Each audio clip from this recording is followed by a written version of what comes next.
If you're a megalomaniac with some delusional fantasy of world domination, being pursued by James Bond, then what I'm about to say won't apply to you, but to everyone else it will.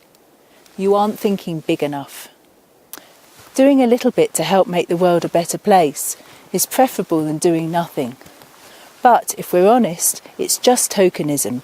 It's not enough. You need to do much more if you're going to make a real or significant difference. The mere act of being alive in our modern world means that you take or consume a lot.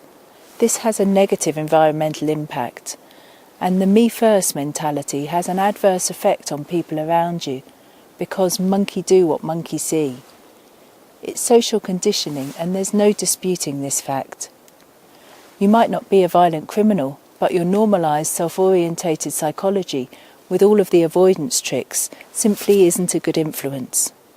So there's a lot to balance out and put right. If you think of yourself as a responsible person and you're willing to face reality, then the obvious conclusion you must arrive at is to give back. The problems in society and the wider world are countless. There's a lot of suffering happening on various levels. To solve any one of these problems will take a lot of effort and hard work. The situation calls for service before self.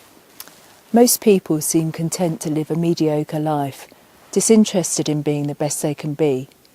To be blunt, they're not going to be part of a solution.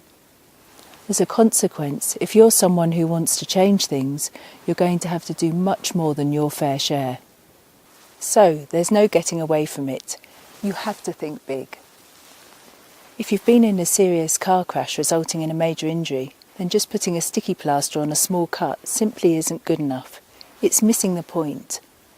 There's no substitute for getting real and adjusting to the scale of what's needed.